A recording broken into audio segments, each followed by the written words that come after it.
নমস্কার, শোনাচ্ছি সাহিত্যিক প্রফুল্ল রায়ের উত্তাল সময়ের ইতিকথা।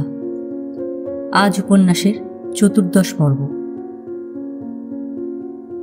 স্বয়ম্বর সভা ব্যাপারটা কি বৈজু ঠিক বুঝতে পারল কিনা কে জানে, তবে শেখরনাথ মজা করাচ্ছেন সেটা আন্দাজ করে সবকটা টেরা বেঁকা দাঁত বার করে খুব একচোট হেসে বলল, তারপর শুনুন। নতুন উদ্যমে সে শুরু করে দেয়। এরপর টিন্ডালানরা এক হট্টা কট্টা আওরাতকে এনে হাজির করল।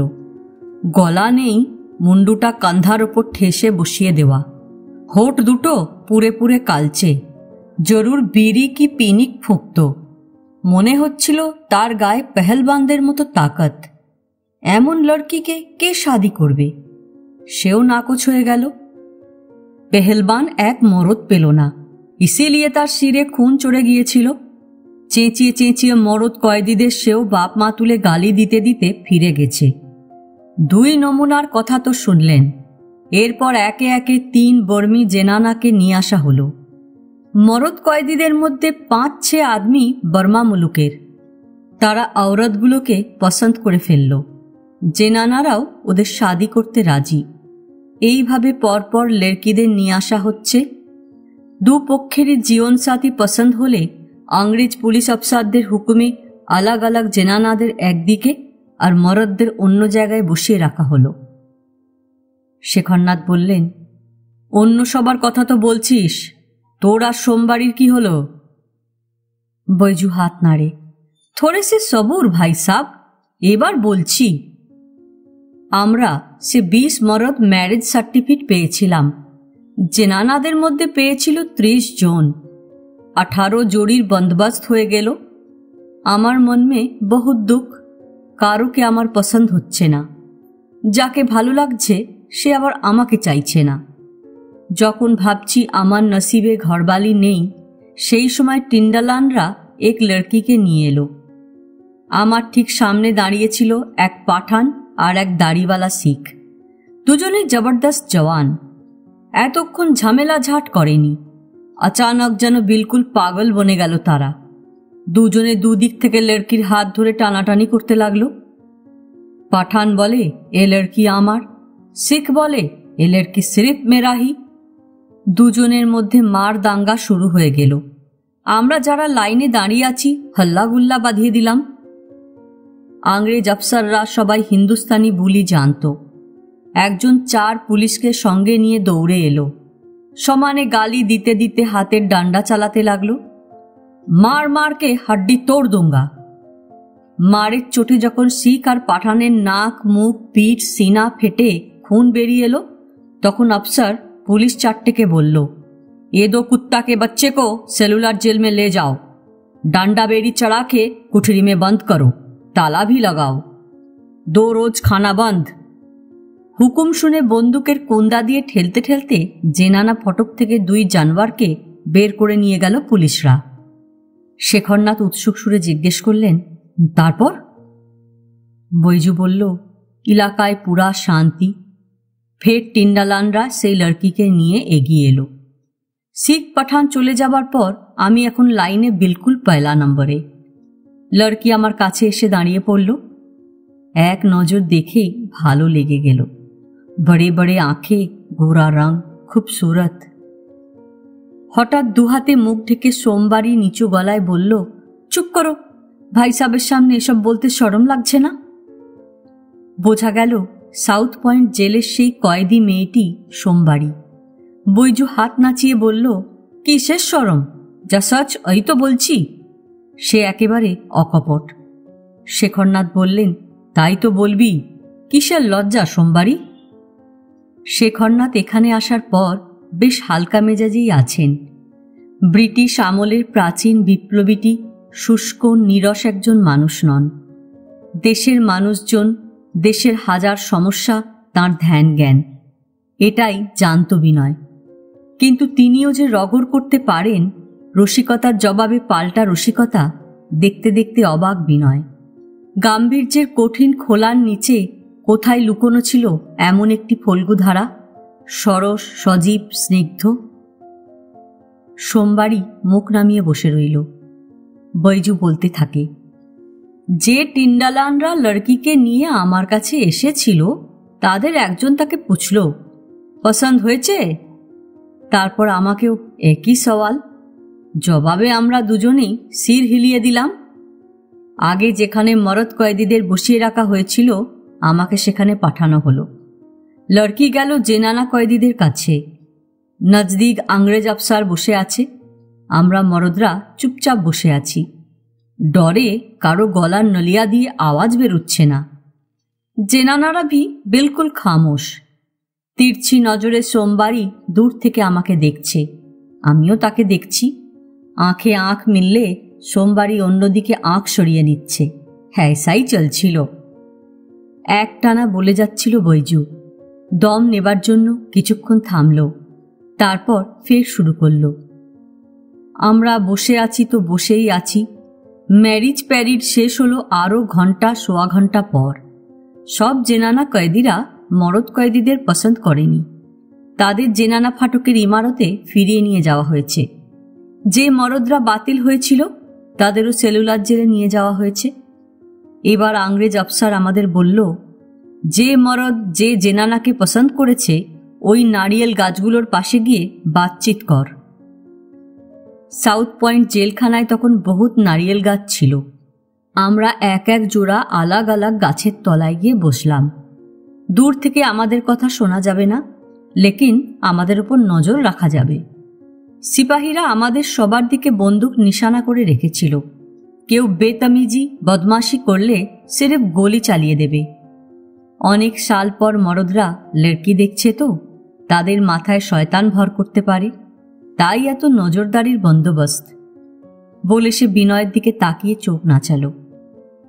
ভাই সাব, আংরেজ আমলে কয়েদিদের শাদির ব্যাপারটা কেমন মজাদার ছিল একবার আন্দাজ করুন। বলেই আবার সাউথ পয়েন্ট জেলের সেই দিনটির স্মৃতিতে ফিরে গেল। তো নারিয়েল গাছের নিচে বসে দুজনেই খানিকক্ষণ গুঙ্গা। তারপর আমি শুরুয়াতটা করলাম, তোমার নাম কি? লড়কি বলল, সোমবারি। পুছলাম, ঘর কাহা থা? সোমবারি বলল, पंजाब, गुड़गांव का आसपास एक गांव में। घरे के आछे? एक बूढ़ा बाप और कोई नहीं। हिंदू? हाँ, আমরা জাট। তোমার মতো খুবসুরত লড়কিকে কালাপানি আসতে হলো কেন? সোমবারি বলল, বাপু খুব ভুগত, বহুত কিসিম কা বুখারে সারাদিন শুয়ে থাকত। আমাদের খেতি জমিন ছিল 60-65 বিঘার মতো। বাপু জমিনে যেতে পারত না। এদিকে পড়োশিরা ছিল বহুত হারামি, মতলববাজ। মাঝে মাঝে থোড়া থোড়া করে আমাদের জমিন দখল করে নিচ্ছিল। বাপু তো খাটিয়া থেকে উঠতে পারে না। আমি গিয়ে বলতাম, ऐसा मत करो। পড়োশিরা আমার মতো এক লড়কিকে পাত্তাই দিত না, বলতো, যা ভাগ। যতবার যাই আমাকে ভাগিয়ে দেয়। আমিও জাঠের মেয়ে, হর রোজ জমিন নিয়ে ঝগড়া ফ্যাসাদ বাধ্য। বুড়া জবান ছিল ওদের, খারাপ খারাপ গালি দিত, আমিও ছাড়তাম না। এইভাবেই চলছিল। হারামজাদেরা জমিনের দখলও নিচ্ছিল। পড়োশিরা মনে হয় পুলিশকে পয়সা খাইয়ে হাত করেছে। ঠিক করলাম লড়াইটা আমাকেই করতে হবে। ওরা খুঁটি পুঁতে ওদের সীমানা বাড়াচ্ছিল রাত্রিরে। আমি রাতে জমির পাশে বসে লণ্ঠন জেলে পাহারাদারি শুরু করলাম। জমিনে কেউ নামলেই হল্লা বাঁধিয়ে দিই, ওরা ভেগে যায়। আমি রুখে দাঁড়াচ্ছি, এতে ওরা খেপে গেল। একদিন রাত্রিরে ওরা আচানক আমার ওপর ঝাঁপিয়ে পড়ে তুলে নিয়ে দৌড়তে লাগলো। চিল্লাবো যে তার উপায় নেই। মুখে হাত দিয়ে ঠেসে ধরে রেখেছে। লেকিন আমিও জাঠের ঘরের লড়কি, গায়ে তাকত কম ছিল না, সিনাতেও সাহস ছিল। আচানক 4-5টা ঝটকা মেরে নিজেকে ছাড়িয়ে নিয়ে দৌড় শুরু করেছিলাম। ওদের মতলব ছিল আমার ইজ্জত লুটে বিলকুল খতম করে দেওয়া। শয়তানের বাচ্চারা আমার পিছু ছাড়েনি, তবে আমাকে ধরতে পারেনি। আমি আমাদের ছোট কোঠিতে ফিরে এসেছিলাম, বাপুকে কিছু জানাইনি।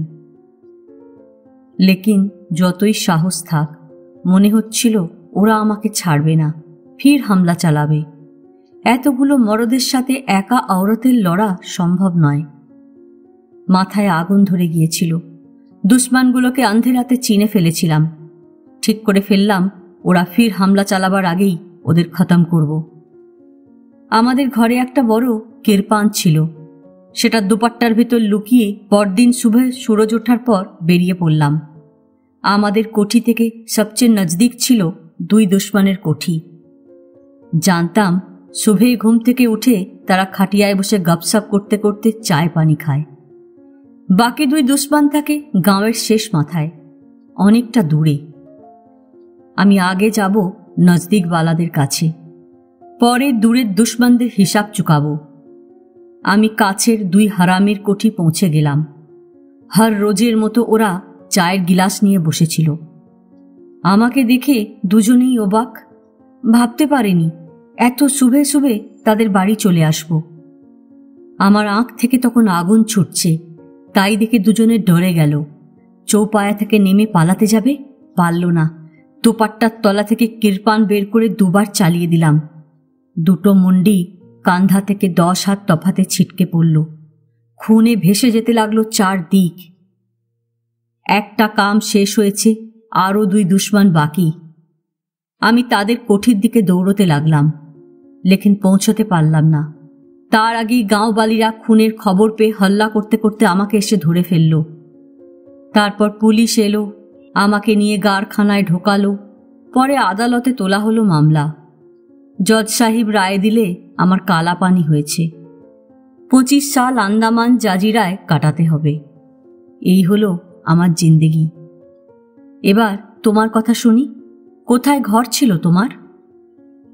বৈজু বেশ তারিফের সুরে বলেছে, বাহাদুর লড়কি তুমি, 2 মুন্ডি নামিয়ে এসেছ। আমি ইউপিওয়ালা, আমার ঘর बनारस से 50 মিল তফাতে। তোমার জিন্দেগি আর আমার জিন্দেগি মোটামুটি এক রকম। আমার বোনের ইজ্জত নিয়েছিল 3 শুয়ার কা বাচ্চা। আমি তাদের খতম করে সিধা থানায় চলে গিয়েছিলাম। আদালতে মামলা উঠলে জজ সাহেব আমাকে কালাপানি পাঠালো, পুরা 25 সালের জন্য কয়েদ খাটতে। বাস। সোমবারই বলেছে, তোমাকে আমার পছন্দ হয়েছে, লেকিন ইয়াদ রাখবে আমি 2 মুন্ডি নামিয়ে কালাপানি এসেছি, যখন তখন হাতিয়ার চালাতে পারি। বৈজুর পৌরসে বোধহয় খোঁচা লেগেছিল। নাক সিটকে বলেছে, আরে ছোর, অমন হাতিয়ারওয়ালি অনেক দেখেছি। আমিও 3 মুন্ডি নামিয়ে এখানে এসেছি, তোর থেকে একটা বেশি। নিজেদের প্রথম দর্শনের ইতিহাস জানিয়ে বিনয় আর শেখরনাথের দিকে তাকালো বৈজু। হেসে হেসে বলল, এরপর পুলিশ সাহেবরা আরও 4 দফে আমাদের দেখা করিয়ে দিয়েছিল। তারপর পুছল, শাদি করতে তোরা রাজি? সোমবারের সাথ আমার সমঝোতা হয়ে গেছে। সির হিলিয়ে বললাম, পুরা রাজি বাজি আফসার সাহেব। তারপর রেজিস্ট্রারি করে সরকারি কাগজে আঙ্গুঠার ছাপ মেরে ম্যারিজ হয়ে গেল। শাদিকা বাদ আমাদের আর কয়েদখানায় থাকতে হয়নি, এই শাদিপুরে পাঠানো হয়েছিল। আমাকে সরকারি নকরি দেয়া হয়েছিল পিডব্লিউডিতে। যে কয়েদিরা পুট বেলারে সড়ক বানাতো তাদের হাজিরা, তারা কাম কাজ ঠিক করছে কিনা সব দেখতে হতো। নজরদারির কাম, তার জন্যে তলব পেতাম। ঘর সামলাতো সোমবারই। শেখরনাথ হাসতে লাগলেন। বন্দুকের নলের সামনে দাঁড়িয়ে তোদের প্রথম দেখা, তারপর বিয়ে। এমন রোমাঞ্চকর বিয়ের কথা পৃথিবীর কেউ কোনোদিন শোনেনি। বিয়ে একটা করেছিলি বটে তোরা। বৈজু আর সোমবারীও হেসে ফেলল। বৈজু বলল, কালাপানি এক আজব দুনিয়া। এখানে আংরেজরা কত কিছুই যে করেছে। ভাই সাব, আপনি তো এই জিন্দেগিতে শাদি করলেন না, করলে বন্দুকের নালিয়ার সামনে দাঁড়িয়ে আপনাকেও করতে হতো। চিরকুমার স্বাধীনতা সংগ্রামীটি লজ্জা পেলেন। হালকা ধমকের সুরে বললেন, দূর হারামজাদা, তোদের মুখে কিছুই আটকায় না। আরও এক ছোট হাসাহাসির পর বিষণ্ণ বৈজু বলল, ভাই সাব, কালাপানি এসে শাদি হলো, ঘর সংসার হলো, লেকিন একটা দুঃখ রয়ে গেছে। কিসের দুঃখ? সব শাদিশুদা বিয়াহি পুরানা কয়েদিদের ঘরই লড়কা লড়কিতে ভরে গেছে, লেকিন আমাদের ঘর পুরা ফাঁকা। ছেলে মেয়ে হয়নি, সেজন্য বৈজুর বড় রকমের একটা আক্ষেপ রয়েছে। ঘরের আবহাওয়া এতক্ষণ মজায় হাসিতে ফুরফুরে হয়েছিল, হঠাৎ থমথমে হয়ে গেল। কিছুক্ষণ চুপচাপ, তারপর ভারী গলায় বৈজু বলল, ভগবানের ইচ্ছা নয় তাই হয়নি, বদনসিব, ছড়িয়ে ও বাত। সে আবার তার লঘু মেজাজে ফিরে গেল। এদিকে সন্ধে নেমে আসছিল। সাদিপুরের চারপাশ ঘিরে দৈত্যাকার সব প্যাডক আর চুগলুম গাছ হাত ধরাধরি করে দাঁড়িয়ে আছে। সেগুলো ঝাপসা হয়ে যেতে শুরু করেছে। শেখরনাথ বললেন, আজ উঠি রে বৈজু, অনেকটা সময় তোদের সঙ্গে বড় আনন্দে কাটল। সোমবারী বলল, আজ এখানে কাল সেখানে, এক জাজিরা থেকে আর এক জাজিরায় ঘুরে বেড়ান।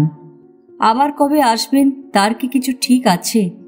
और थोड़ा कुछ टाइम থাকুন না, খানা পাকাই, রাত্রিরে খেয়ে যাবেন, আমরা খুব খুশ হব।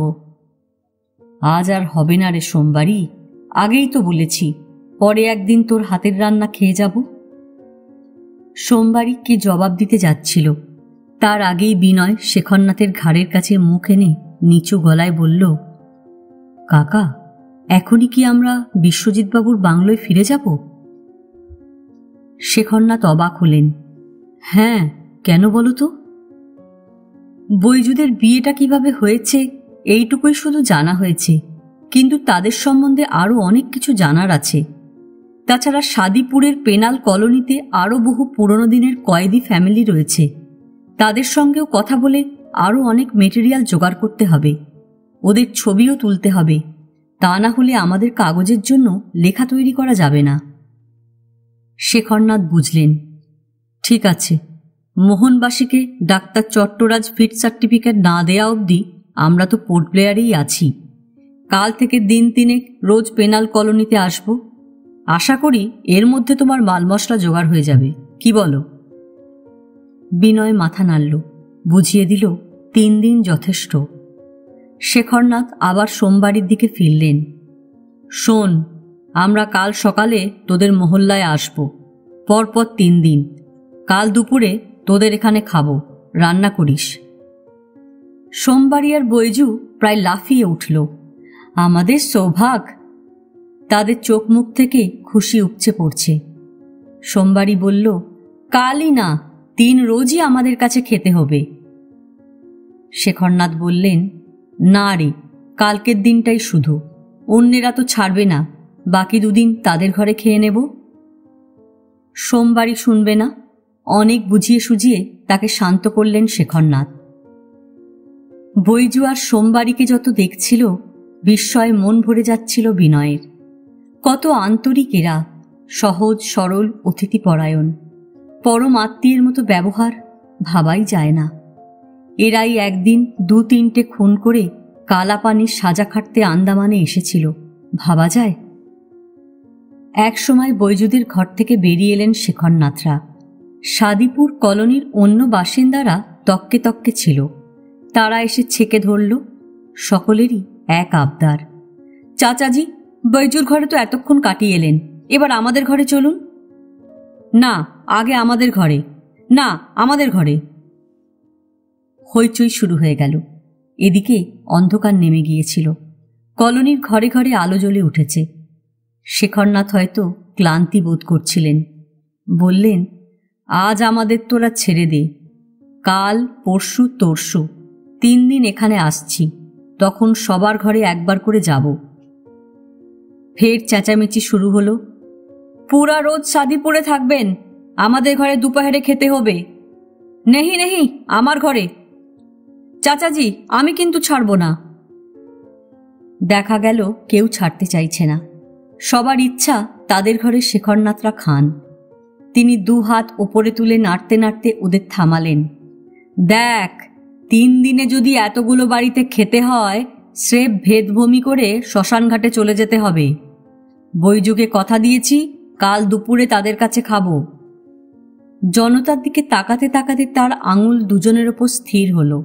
বললেন, পরশু মুস্তাক আর তরশু রাজপালের ঘরে খাবো। আবার হল্লা শুরু হয়ে গেল। বৈজু, মুস্তাক और রাজপাল আপনার বহুত প্যারা, আমরা আপনার না পছন্দ ক্যা? শেখরনাথ বিব্রতভাবে বললেন, তোদের সবাইকে আমি সমান ভালোবাসি, পরে এসে তোদের ঘরে একদিন করে খেয়ে যাব, রাগ করিস না। অগ্নিযুগের প্রাচীন এই বিপ্লবীটি যে বঙ্গোপসাগরের বিশাল দ্বীপপুঞ্জের হৃদয় জয় করে নিয়েছেন আগেই জেনেছিল। বিনয় আজ আবার নতুন করে দেখল। শেখরনাথ বললেন, কাল আবার আসছি, তোরা কিন্তু কোথাও যাস না, এসে যেন তোদের পাই। বিশ্বজিৎ একজন ফটোগ্রাফার ঠিক করে দিয়েছেন। এবারদিন মার্কেটে তার ফটোগ্রাফির দোকান আছে। নাম নকুল বিশ্বাস। রোগা পাকানো চেহারা, লম্বা ধাঁচের মুখে ব্রণ শুকিয়ে কালচে কালচে দাগ, গাল তুবড়ে বসে গেছে, চোখে নিকেলের গোল চশমা, কাঁচা পাকা চুলের মাঝ বরাবর সিঁথি, পরনে ঢোলা ফুল প্যান্ট আর গলায় বোতামাটা ফুল শার্ট, কবজির কাছে সেটার 2 হাতাতেও বোতাম লাগানো। বয়স 50-এর আশেপাশে। কাল রাত্রিরে বিশ্বজিৎকে বলে 2টো গাড়ির বন্দোবস্ত করিয়ে রেখেছিলেন শেখরনাথ। একটা গাড়ি মোহনবাসীকে নিয়ে হাসপাতালে চেক আপ করাতে যাবে, বিনয় আর নকুলকে নিয়ে কালীপদর গাড়িতে শেখরনাথ যাবেন শাদিপুরে। সকালবেলায় স্নান সেরে চা এবং খাবার খেয়ে তৈরি হতে হতে 8:30 বেজে গেল। ততক্ষণে নকুল বিশ্বাস একটা ঢাউস চামড়ার ব্যাগে ক্যামেরা ঝুলিয়ে হাজির হল। বাংলোর সামনে অনেকটা এলাকা জুড়ে সবুজ ঘাসের জমি, সেখানে স্টিয়ারিংয়ে হাত রেখে বসেছিল কালীপদ। বিনয়রা 3 জন নিচে নেমে গাড়িতে উঠল। ফ্রন্ট সিটে কালীপদর পাশে নকুল, বিনয় আর শেখরনাথ ব্যাক সিটে। গন্তব্য জানাই ছিল কালীপদর। সে স্টার্ট দিয়ে গাড়িটাকে ঢালু রাস্তায় নামিয়ে ডান দিকে ছুটিয়ে দিল। খানিকটা যাওয়ার পর বিনয় জিজ্ঞেস করল, কাকা, শাদিপুরে সব শুদ্ধ কতগুলো ফ্যামিলি আছে? একটু ভেবে শেখরনাথ বললেন, 50-51টা তো হবেই। মনে মনে অঙ্ক কষে নিল বিনয়। রোজ মিনিমাম 17-18টা ফ্যামিলির লোকজনের সঙ্গে কথা বলতে পারলে 3 দিনে পুরো শাদিপুর কভার করা যাবে। কাজটা বেশ ডিফিকাল্ট। শেখরনাথ সামান্য হাসলেন শুধু। মিনিট 25-এর মধ্যে গাড়ি শাদিপুরে পৌঁছে গেল। আগের দিনের মতোই 2 ব্যারাকের মাঝখানে ফাঁকা জায়গাগুলোতে এলাকার বাসিন্দাদের জটলা। কাল শেখরনাথ তাদের বলে গিয়েছিলেন, তাই আজ আর কেউ মহল্লা ছেড়ে দূরে কোথাও যায়নি। সবাই এসে শেখরনাথদের ঘিরে ধরল। কালকের মতোই তারা সবাই তাকে নিজেদের ঘরে নিয়ে যেতে চায়। শেখরনাথ বললেন, যে যার ঘরে যা, আমরা সবার কাছেই যাব। এসো নকুল, এসো বিনয়। তিনি শুরুটা করলেন ডান ধারের ব্যারাকটা দিয়ে। ভিড়ের ভেতর লম্বা চওড়া তাগড়াই চেহারার একটা লোক, বয়স 60-এর কাছাকাছি, আর একজন মাঝবয়সী মেয়ে মানুষ দাঁড়িয়েছিল। তাদের বললেন, চল তোদের ঘরে আগে যাই। লোকটা এবং মেয়ে মানুষটি যেন হাতে আকাশের চাঁদ পেয়ে গেল। বলল, আইয়ে আইয়ে চাচাজি। বিনয়দেরও খুব সমাদরের সুরে ডাকল, চালিয়ে চালিয়ে। বিনয় লক্ষ্য করেছে মেয়ে মানুষটির মুখে মঙ্গলীয় আদল। সে নিশ্চয় বর্মী হবে। ওরা দুজনে শেখরনাথদের নিয়ে ডান পাশের ব্যারাকের উত্তর দিকের একটা ঘরে খুব খাতির করে বসালো। মেয়ে মানুষটি বলল, চাচাজি, আপনারা বসুন, আমি চায় পানি আর নাস্তা বানিয়ে নিয়ে আসি। তোকে ব্যস্ত হতে হবে না, আমরা সেসব চুকিয়েই এসেছি। শেখরনাথ মেয়ে মানুষটি এবং লোকটির হাত ধরে 2টো মোড়ায় বসিয়ে দিয়ে বললেন, আগে তোদের পরিচয় করিয়ে দিই। এর নাম বিনয়, কলকাতা থেকে এসেছে। আর নকুলকে তোরা নিশ্চয়ই দেখেছিস? হ্যাঁ হ্যাঁ, পুরুষ এবং মেয়ে মানুষটি একসঙ্গে বলে উঠল, উনি ফটো খিঁচেন, হাবড়াডিন মার্কেটে দোকান আছে। শেখরনাথ এবার বিয়ের দিকে ফিরলেন। এরা হলো বজরঙ্গী আর মালিন, স্বামী স্ত্রী। তাঁর চোখ ফের বজরঙ্গীদের দিকে। ইনি পত্রকার, কলকাতার একটা খবরের কাগজে কাজ করেন, তোদের সঙ্গে আলাপ করতে এসেছেন। যা যা জিজ্ঞেস করবেন তার জবাব দিবি। বজরঙ্গী বলল, হ্যাঁ হ্যাঁ জরুর, আপনি যখন বলছেন জবাব দেব না। কি জানতে চান ইনি? ওর কাছ থেকেই শোন। শেখরনাথ বিনয়কে বললেন, শুরু করো। বিনয় পকেট থেকে একটা নোট বই আর পেন বের করে মা লিনকে দিয়ে আরম্ভটা করল। আপনি কত বছর আগে কালাপানি এসেছিলেন? মা লিন বলল, কবে এসেছিলাম তা কি আর মনে আছে? হোগা লগভগ 30-35 সাল। কালাপানি আসতে হলো কেন? দা দিয়ে এক হারামখোরের মুন্ডি নামিয়ে দিয়েছিলাম, তাই। বর্মা মুল্লুকের দা কেমন হয় জানেন কি বাবুজি? দুদিকেই ধার, সিরিফ একবারই চালিয়েছিলাম, বাস জানবারটার মুন্ডি উড়ে গেল। খুন করতে গেলেন কেন? করব না? মা লিনের মঙ্গলীয় চোখ দুটি থেকে এক ঝলক আগুন যেন ঠিকরে বেরিয়ে এলো। সে এক নিঃশ্বাসে তার জীবনের পুরনো ইতিহাস বলে গেল। আন্দামান আসার আগে তার একটা বিয়ে হয়েছিল। তার ঘরওয়ালা লোকটা খারাপ ছিল না, দিল আচ্ছাই থা, লেকিন ছিল নেশাখোর। চন্ডু খেত, চরস খেত, নেশা তো সবাই করে, লেকিন একটা বড় দোষ ছিল জুয়া। জুয়া খেলতে বসলে আর হোশ থাকত না। এই জুয়ার আড্ডাতেই তার এক ভারী দুশ্মন ছিল। কোনোদিনই তার ঘরওয়ালার সঙ্গে পেরে উঠত না, হেরে ফতুর হয়ে যেত। অনেকদিন গুস্সা পুষে রেখেছিল হারামির ছৌয়াটা। এক রোজ তারা রাত্রিরে ঘুমোচ্ছে, দুশ্মনটা তাদের কাঠের বাড়িতে আগ লাগিয়ে দিল। সেই আগে ঘরওয়ালা পুড়ে পুড়ে মরে যায়। মা লিন কোনো রকমে বেঁচে যায়, কিন্তু স্বামীর দুশ্মনকে সে ছাড়েনি। দিনের বেলায় তাদের গাঁয়ের শখানেক মানুষের সামনে দা চালিয়ে লোকটাকে শেষ করে দেয়। জনতা তাকে ধরে পুলিশ চৌকিতে নিয়ে যায়। তারপর আদালত, ফাঁসির ফান্দাতেই ঝুলতে হতো। জেনানা বলে হয়তো জজ সাহিব মেহরবানি করে কালাপানি পাঠিয়ে দেয়। জিন্দেগির বাকি 25 সাল তাকে এই জাজিরাতেই কাটাতে হবে। 1 সাল সাউথ পয়েন্ট জেনানা ফাটকে কাটানোর পর বজরঙ্গীর সাথে শাদি হলো, নয়া ঘর গৃহস্থী হলো। একটানা বলার পর থামল মালিন। বিনয় জিজ্ঞেস করল, বর্মায় কোথায় আপনাদের দেশ ছিল? পোগোটনের নাম শুনেছেন? শুনেছি। ওহি টোন থেকে লগভগ 20 মিল দূরে এক গাঁয়ে। গাঁওটার কথা মনে আছে? থোড়া থোড়া, পুরা ইয়াদ নেই। কত সাল আগে চলে এসেছি, কতটুকু আর মনে থাকবে। আপনার পুরনো শ্বশুর বাড়িতে কেউ নেই? ছিল এক বুড়া শ্বশুর আর শাস, তারা এতদিনে কি আর বেঁচে আছে? আপনার বাপের বাড়ি শ্বশুর বাড়ি থেকে কত দূরে? বেশি দূর নয়, নজদিক, পাশের গাঁয়ে। সেখানে কে কে আছে? যখন কালাপানি হয় বাপ মা বেঁচে ছিল, তারা এতদিনে মরে টরে গেছে। 3 ভাই আর 1 বহিন আমার, তারা হয়তো বেঁচে আছে, ঠিক জানি না। তারা আপনার খোঁজ খবর নেয়নি? হত্যারা লড়কির কে আর খবর নেয় বাবুজি? দেশে যেতে ইচ্ছা করে না। আগে আগে দেশের জন্যে মন খারাপ হয়ে যেত। 35 সাল আন্দামানে কাটিয়ে দিলাম, বাকি জিন্দেগিও কাটবে। এই জাজিরাই এখন আমার দেশ, আমার মুলুক। এর বাইরে আর কিছুই ভাবতে পারি না। একটু চুপ করে কি ভেবে নিল বিনয়, তারপর জিজ্ঞেস করল, বর্মার লোকজনদের বেশিরভাগই শুনেছি বৌদ্ধ, আপনিও কি তাই?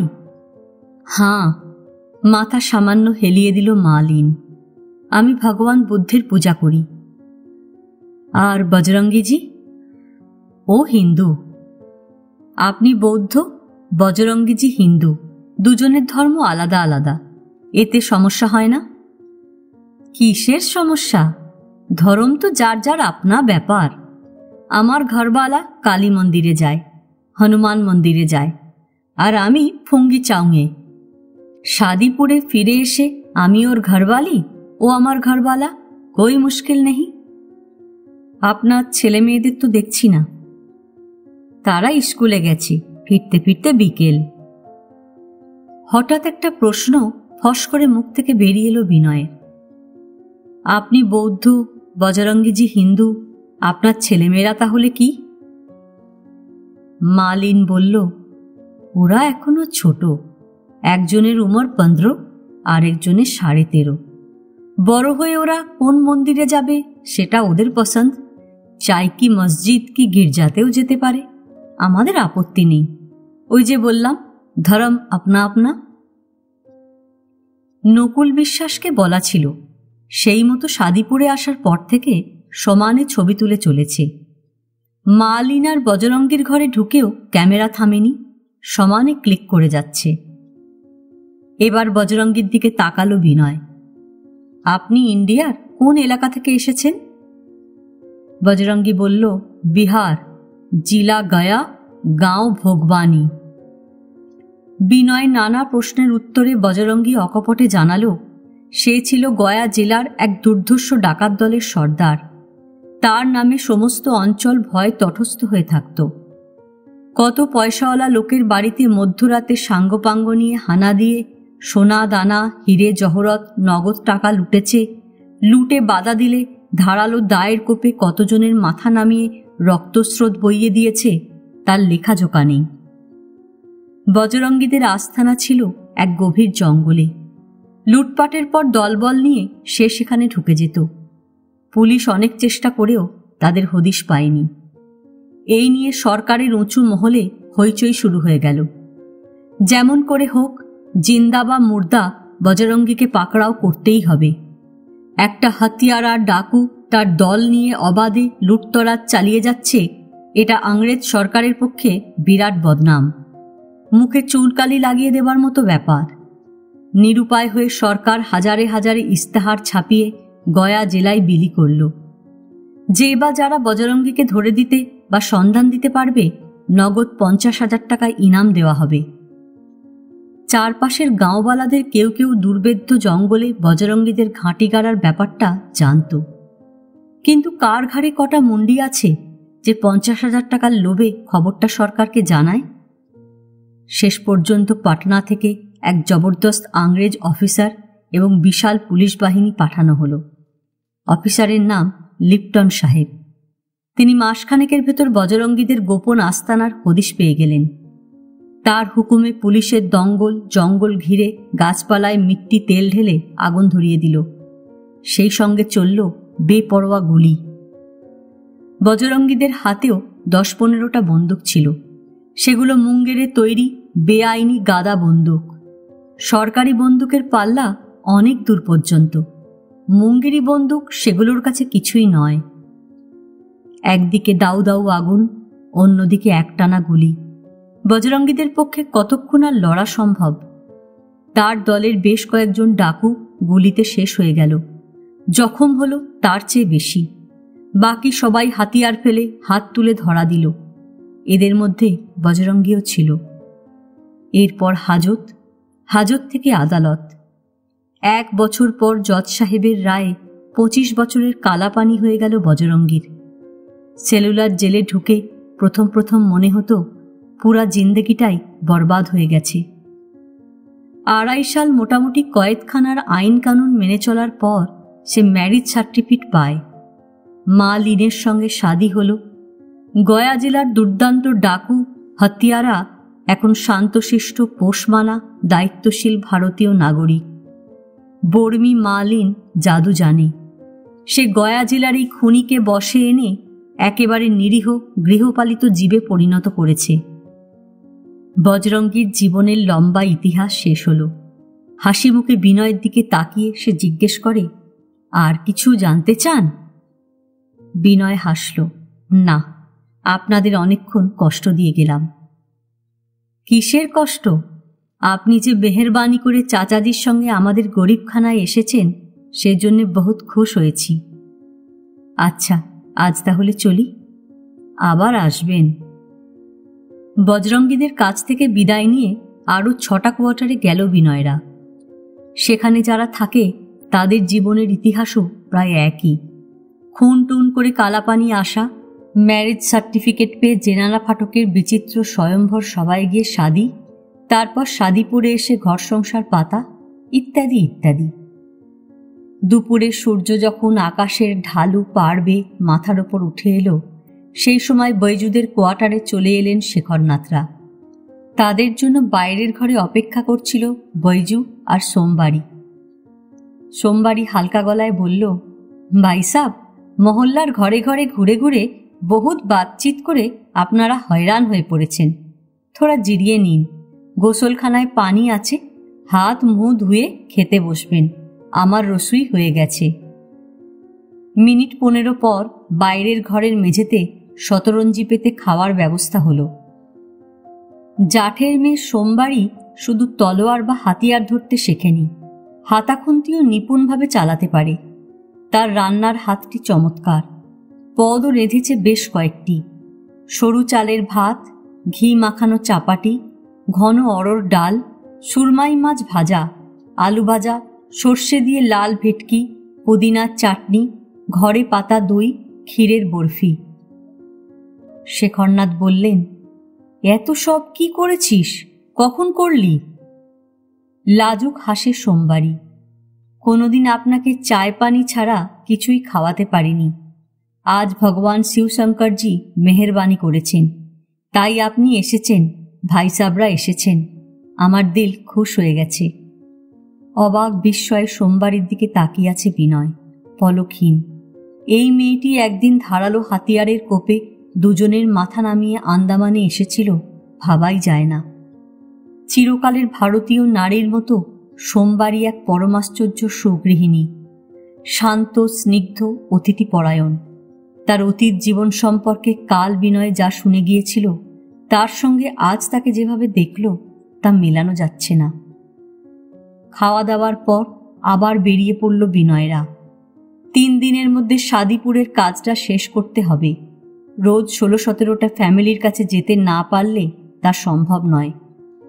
সন্ধে পর্যন্ত একের পর এক কোয়ার্টারে ঘুরে এই বিচিত্র পরিবারগুলির সম্পর্কে তথ্য জোগাড় করল বিনয়। নকুল বিশ্বাস প্রতিটি পরিবারের কাছে বেশ কয়েকটি করে ছবি তুলল। তারপর সবাই বিশ্বজিৎ রাহার বাংলোয় ফিরে গেল। 3টে দিন কেটে গেল। এর মধ্যে সাদিপুরে প্রায় 50টা ফ্যামিলির মানুষজনের সঙ্গে কথা বলেছে বিনয়। তার মনে হয় পোর্ট ব্লেয়ারেরই ছোট্ট মহল্লাটায় না এলে ভারতবর্ষের এক বিস্ময়কর এলাকা এবং তার বাসিন্দারা তার অজানা থেকে যেত। সাদিপুর নানা দিক থেকে বিনয়ের ভাবনা চিন্তাকে প্রবলভাবে ঝাঁকুনি দিয়ে গেছে। বঙ্গোপসাগরেরই বিচ্ছিন্ন সৃষ্টি ছাড়া দ্বীপপুঞ্জে অখণ্ড ভারতের পেশোয়ার থেকে বার্মা মুল্লুক পর্যন্ত সুবিশাল অঞ্চলের যেসব পুরুষ এবং নারী কয়েদিরা কালাপানির সাজা খাটতে এসেছে, তারা ধরেই নিয়েছিল বাকি জীবনটা তাদের এখানেই ক্ষয়ে ক্ষয়ে বরবাদ হয়ে যাবে। পালিয়ে যে যাবে তার কোনো উপায় নেই। জঙ্গলের দিকে গেলে জারোয়াদের তীরে অবধারিত মৃত্যু। জলে নামারও উপায় নেই, সেখানে ঝাঁকে ঝাঁকে হাঙর ঘুরছে। কিন্তু ব্রিটিশ গভর্নমেন্ট যখন তাদের শাদির ব্যবস্থা করে সাদিপুরে পাঠালো, জেনানা এবং পুরুষ কয়েদিরা যেন হাতের মুঠোয় বেহেশত পেয়ে গেল। নারী সঙ্গহীন এই দ্বীপের পুরুষ কয়েদি পেল একটি ঘরণী, আর মেয়েরা পেল একটি করে নিজস্ব পুরুষ। ঘর গৃহস্থী বসানোর পর এই দুর্ধর্ষ খুনি এবং দস্যুদের জান্তব হিংস্র প্রকৃতির উগ্রতা ধীরে ধীরে জুড়িয়ে আসতে লাগল। নিভৃত ঘর সংসার তাদের আমূল বদলে দিল। এদের ছেলে মেয়ে হতে লাগলো। ইংরেজরা যাদের নামকরণ করে গেছে লোকাল বর্ন। এখন বিবাহিত পুরুষ কয়েদিরা দায়িত্বশীল বাবা, আর মেয়ে কয়েদিরা মমতাময়ী জননী। অন্যদিকে জাতি, গোত্র, বংশ মিলিয়ে রাজ্যটুক বিচার করে এদের বিয়ে হয়নি। একজন পাঠানের ঘরণী হয়েছে একজন বিহারি, একজন রাজস্থানীর ঘরওয়ালা শিখ, কোনো বর্মী কারেনের জীবনসঙ্গিনী সেন্ট্রাল প্রভিন্সের রাজপুত্র ক্ষত্রিয়। হিন্দুর ঘর করতে এসেছে মুসলমান, বৌদ্ধের ঘরে এসেছে খ্রিস্টান বা শিখ। আন্দামানের জাতপাতের যাবতীয় সওয়াল ধুয়ে মুছে সাফ। সবচেয়ে যা বিনয়কে বেশি নাড়া দিয়েছে তা হলো এখানকার ধর্মের দিক। ধর্ম নিয়ে লেশমাত্র মাতামাতি বা অন্ধ গোঁড়ামি নেই। সেই 46 সাল থেকে কমিউনাল রাইট বা সাম্প্রদায়িক দাঙ্গায় সারা ভারতীয় উপমহাদেশে রক্তস্রোত বয়ে গেছে এবং এখনো বয়ে চলেছে। কিন্তু 800-900 মাইল দূরে বঙ্গোপসাগরের এই দ্বীপে এক ফোঁটা রক্তপাতও হয়নি। জীবন এখানে নিরাপদ, নির্বিঘ্ন। দাঙ্গার উন্মাদনা এখানে এসে পৌঁছয়নি। সাদিপুরে ধর্ম যার যার নিজস্ব ব্যাপার। স্বামীটি হয়তো যাচ্ছে মসজিদে, তার স্ত্রী মন্দিরে, কারো ঘরবালা নিষ্ঠাবতী খ্রিস্টান, সে যায় গির্জায়, তার স্বামী গুরুদুয়ারায় বা ফঙ্গি চাউয়ে। এ নিয়ে কোনো বিরোধ বা সংঘাত নেই, তিক্ততা নেই। ধর্ম বিশ্বাসটা যার যার নিজের অধিকারে, কেউ তা নিয়ে মাথা ঘামায় না। স্বামী স্ত্রী মন্দির, মসজিদ, ফঙ্গি চাউন বা গুরুদুয়ারা থেকে ফিরে এসে নিজের নিজের সংসারের ঘরণী বা গৃহকর্তা। তাদের ছেলেমেয়েরা বড় হয়ে কোন ধর্ম পালন করবে, কোন ধর্মবিশ্বাস তাদের পছন্দ হবে, সেটা তারাই ঠিক করে নেবে। বাপ মা নিজেদের ইচ্ছা অনিচ্ছা তাদের উপর চাপিয়ে দেবে না। বিনয় ভাবে, এই সাদিপুরের খবর কি ইন্ডিয়ার মেনল্যান্ডের কেউ জানে? ভারত এবং পাকিস্তানের ধর্মান্ধ মানুষজন এবং জননেতাদের গোঁড়ামিমুক্ত এই ছোট্ট ভূখণ্ডটি এনে দেখালে কেমন হয়? এই 3 দিন রোজ সাদিপুর থেকে ফিরে রাত্রিরে খাওয়া দাওয়া চুকিয়ে কয়েদি দম্পতিদের ইতিহাস এবং জীবনযাপনের কাহিনী লিখেছে সে। নকুল বিশ্বাস সেখানকার যেসব ফটো তুলেছে সেগুলো ডেভেলপ করে 2-1 দিনের মধ্যে দিয়ে যাবে। মনে হয় তার লেখাটা ভালোই হয়েছে। নতুন ভারতের পাঠকেরা একটা নতুন অজানা জগতের কথা পড়ে খুশিই হবে। নকুল বিশ্বাস ফটোর কপিগুলো দিয়ে গেলে লেখা সদ্য ফটোগুলো একটা পুরো কাগজের প্যাকেটে পুরে সেটার মুখ আটকে বিশ্বজিৎ রাহাকে দেবে। তিনি কলকাতায় পাঠাবার ব্যবস্থা করবেন। ডাক্তার চট্টরাজ মোহনবাসী কর্মকারকে ফিটনেস সার্টিফিকেট দিয়েছেন। ভিটামিন ছাড়া তাকে অন্য কোনো ওষুধ খেতে হবে না। সে তার বউ বাচ্চাদের নিয়ে জেফ্রি পয়েন্টের রিফিউজি সেটেলমেন্টে ফিরে যেতে পারে।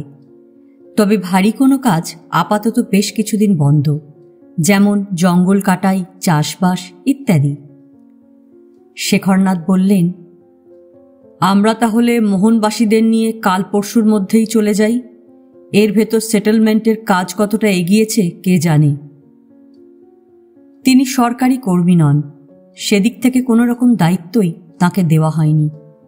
কিন্তু পূর্ব পাকিস্তানের ছিন্নমূল মানুষদের নতুন বসতি গড়ে তোলার অনেকখানি দায় যেন তারই। ব্রিটিশ আমলের এই পুরনো শ্রদ্ধেয় বিপ্লবী নিজের কাঁধে সেটা নিজেই তুলে নিয়েছেন। বিশ্বজিৎ বললেন, এতদিন যখন আপনারা রইলেন, আরও 4টে দিন থেকে যান কাকা। কেন রে? শেখরনাথ উৎসুক হলেন। সেদিন বলেছিলাম না, নিরঞ্জন আর বিভাস রিফিউজি আনতে কলকাতায় গেছে, তাদের জাহাজ এর মধ্যে চলে আসবে।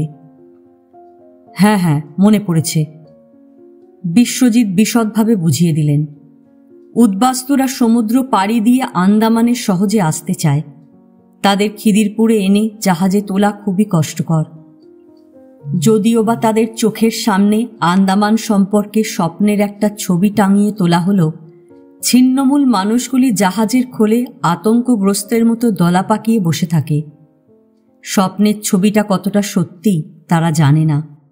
বঙ্গোপসাগরের অজানা দ্বীপপুঞ্জে তাদের জন্য কি নিদারুণ ভবিষ্যৎ অপেক্ষা করে আছে কে জানে। ভয়, অনিশ্চয়তা, সংশয় সব মিলিয়ে তারা সারাক্ষণ সিঁটিয়ে থাকে। তার উপর রয়েছে 4 দিনের সমুদ্রযাত্রার ধকল। রোলিং এবং পিচিংয়ে আছাড় খেতে খেতে হাড়গোড় চুরমার হয়ে যায় উদ্বাস্তুদের। খাওয়া মাত্র হড়হড় করে তারা বমি করে ফেলে। ক্ষুধার্ত, আধমরা, সন্ত্রস্ত মানুষগুলো আন্দামানে এসে যদি এখানকার বাঙালিদের, বিশেষ করে শেখরনাথের মতো লোকজনদের দেখে, অনেক ভরসা পাবে। এসব শেখরনাথের অজানা নয়। বিশ্বজিৎ যখন একটানা বলে যাচ্ছিলেন তাকে বাধা দেননি। এবার বললেন, ঠিক আছে, থেকে যাব। হাতে সময় আছে। পোর্ট ব্লেয়ার শহরটা সেভাবে দেখা হয়নি বিনয়ের। কালীপদের জিপে 2 দিন সারা শহর ঘুরে বেড়ালো সে। একদিন সন্ধেবেলায় বিশ্বজিৎ তাকে বাঙালিদের একমাত্র ক্লাব অতুল স্মৃতি সমিতিতে নিয়ে গেলেন। অনেক উঁচু স্তরের অফিসারদের নাক উঁচু, ভারিক্কি একটা ভাব থাকে। নিজেদের চারপাশে দুর্ভেদ্য পাথরের দেওয়াল তুলে এরা দূরত্ব বজায় রাখেন। কিন্তু আন্দামানের এই বিচ্ছিন্ন দ্বীপের অতুল স্মৃতি সমিতিতে ভেদাভেদটা খুব বেশি নয় মনে হলো বিনয়ের। ভারী পদমর্যাদার অফিসারদের কেরানি, সুপারভাইজার, বড়বাবু ধরনের কর্মীরা সমীহ করে ঠিকই, তবে ভয় কাঁটা হয়ে থাকে না। সম্পর্কটা খোলামেলা, অনেকখানি সহজ এবং আন্তরিক।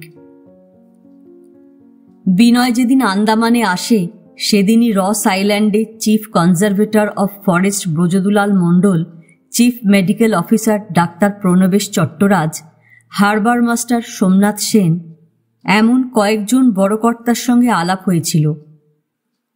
আজ ডাক্তার চট্টরাজকে দেখা গেল না, তবে অ্যানথ্রোপোলজিক্যাল সার্ভের ডক্টর শ্যাম চৌধুরী, পিডব্লিউডির ইঞ্জিনিয়ার পরমেশ দত্ত, বিরাট সমিলের মালিক জনার্দন পাল, একটা প্রাইভেট শিপিং কোম্পানির ডিরেক্টর চন্দ্রনাথ চৌধুরী এমন কয়েকজন এবং সরকারি বেসরকারি 8-10 জন ছোট মাপের অফিসার ক্লার্কদের সঙ্গে পরিচয় করিয়ে দিলেন বিশ্বজিৎ। হারবার মাস্টার সোমনাথ সেন বললেন, আপনার সঙ্গে একদিনই দেখা হয়েছিল, তারপর শুনলাম আপনি রিফিউজিদের সঙ্গে জেফ্রি পয়েন্টে চলে গেছেন। ভালো করে আলাপই হয়নি। রাহা সাহেব বলেছেন আপনি ইস্ট পাকিস্তান থেকে মাত্র কিছুদিন আগে এসেছেন। সেখানকার পরিস্থিতি এখন কীরকম? পিডব্লিউডির চিফ ইঞ্জিনিয়ার পরমেশ দত্ত বললেন, রেডিওতে খবর শুনি কিংবা 2-3 দিন পর পর কলকাতা থেকে যে নিউজ পেপারগুলো আসে তাতে যা বেরোয় খুবই দুশ্চিন্তার কারণ। তবে মনে হয় এইসব মিডিয়ায় সবটা বেরোয় না। মাইনরিটি কমিউনিটির লোকজনের পক্ষে সেখানে থাকা কি আর সম্ভব হবে? বিনয় লক্ষ্য করল তার চারপাশে যারা বসে আছেন সবার চোখে মুখে প্রবল আগ্রহ, সেই সঙ্গে তীব্র উৎকণ্ঠাও। পূর্ব পাকিস্তানের অভ্যন্তরে কি ঘটে চলেছে কলকাতা থেকে এত দূরের দ্বীপে রেডিও আর খবরের কাগজ মারফত কতটুকুই বা জানা যায়? ইন্ডিয়ায় যাতে সাম্প্রদায়িক উত্তেজনা বা বিদ্বেষ না বাড়ে সেজন্য অনেক ভয়ঙ্কর খবর চেপে রাখা হয়, কিংবা অনেকটা হালকা করে কাগজে ছাপা হয়, কিংবা রেডিওতে প্রচার করা হয়। বিনয় তা জানে। বলল, আমি যখন সীমান্তের ওপার থেকে আসি পাকিস্তানের পরিস্থিতি ভালো ছিল না। সারাক্ষণ আতঙ্কের মধ্যে থাকতে হতো। বিহারি মুসলিমরা এপার থেকে ওপারে গিয়ে পরিবেশ আরও মারাত্মক করে তুলেছে। একটু থেমে আবার শুরু করল, আমি যে কতটা জীবনের ঝুঁকি নিয়ে বর্ডারের এপারে এসেছি সে শুধু আমিই জানি। যে কোনো মুহূর্তে আমি খুন হয়ে যেতে পারতাম। ঝিনুকের প্রসঙ্গটা বাদ দিয়ে বিশ্বস্ত, সৎ, সাহসী 2 মুসলমান মাঝির ভরসায় কিভাবে আকণ্ঠ উদ্বেগ নিয়ে দীর্ঘ নদী পেরিয়ে স্টিমার ঘাটায় এসেছিল, সেখান থেকে গোয়ালন্দের রিফিউজি স্পেশালে চেপে শিয়ালদা স্টেশনে পৌঁছেছিল, তার অনুপুঙ্খ বিবরণ দিয়ে গেল। অনেকক্ষণ নীরবতা। তারপর বিনয় ফের বলতে লাগল, আমার দাদু মানে মায়ের মামা দিদা পাকিস্তানে থেকে গেছেন। দাদু একজন আদর্শবাদী মানুষ। যাই ঘটুক তিনি দেশ ছেড়ে আসবেন না। কয়েকদিন আগে তার একটা চিঠি পেয়েছিলাম। তিনি লিখেছেন, পাকিস্তানের পরিস্থিতি দিন দিন আরও ঘোরালো হয়ে উঠেছে। সারাক্ষণ হুমকি দেওয়া হচ্ছে। দাদু বেনামা বেশ কিছু চিঠি পেয়েছেন, দেশ ছেড়ে চলে যাও। যুবতী মেয়েরা নিরাপদ নয়। রাতের অন্ধকারে তাদের জোর করে তুলে নিয়ে যাওয়া হচ্ছে। ঘরে আগুন, খুন খারাপি এসব তো আছেই। সবসময় প্যানিকের মধ্যে বাস করা যায় না। দলে দলে মানুষ সর্বস্ব ফেলে চলে আসছে। তবে মাইনরিটি কমিউনিটির লোকজন এখনো অনেকেই সে দেশে রয়েছে। যদি গভর্নমেন্ট তাদের নিরাপত্তার ব্যবস্থা না করে কতদিন থাকতে পারবে জানি না। পরিবেশটা থমথমে হয়ে গেল। একসময় প্রসঙ্গটা পাল্টে যায়। এবার বিষয় কলকাতা এবং আন্দামানে উদ্বাস্তু পুনর্বাসন। Chief conservator of forest Brajadulal মণ্ডল বললেন, কলকাতার অবস্থা তো শুনছি সাংঘাতিক। পলিটিক্যাল পার্টিগুলো তো রিফিউজিদের নিয়ে রোজ আন্দোলন করে চলেছে। বিশেষ করে কমিউনিস্টরা তাদের আন্দামানে আসতে দিতে চায় না। যতভাবে পারে রিফিউজিদের আটকে রাখতে চাইছে ওয়েস্ট বেঙ্গলেই। বিনয় আস্তে আস্তে মাথা নাড়ল। হ্যাঁ, ঠিকই শুনেছেন। এর জন্য পরে পস্তাতে হবে। সমিলের মালিক জনার্দন পাল বললেন, বাঙালির মতো আত্মঘাতী জাতি খুব কমই আছে। পলিটিক্যাল গেইনের জন্য যারা বাধা দিচ্ছে তারা কি জানে না কত বড় একটা সুযোগ ওয়েস্ট বেঙ্গলের হাতে এসে গেছে? এখানে রিহ্যাবিলিটেশনটা যদি সুদলি হয়ে যেত, আমরা ইন্ডিয়াতেই সেকেন্ড একটা বেঙ্গল পেয়ে যেতাম। প্রাইভেট শিপিং কোম্পানির চন্দ্রনাথ চৌধুরী বললেন, এই ধরনের পলিটিক্স আমাদের সর্বনাশ করে দিচ্ছে। জনার্দন পাল বললেন, আমার মনে হয় কমিউনিস্টরা রিফিউজিদের উস্কে দিয়ে নিজেদের সাপোর্ট বেসটা বাড়াতে চাইছে। এত মানুষকে পাশে পেলে তাদের স্ট্রেংথ অনেক বাড়বে। রাজনীতি নিয়ে ক্লাব ঘরের আবহাওয়া ক্রমশ উত্তপ্ত হয়ে উঠছিল। অ্যানথ্রোপোলজিক্যাল ডিপার্টমেন্টের ডক্টর শ্যাম চৌধুরী আলোচনার মোড় অন্যদিকে ঘুরিয়ে দিলেন। আন্দামানকে আপনারা সবাই সেকেন্ড বেঙ্গল বানাতে চান, আমিও তাই চাই, কিন্তু অন্য একটা দিক ভেবে দেখেছেন কি?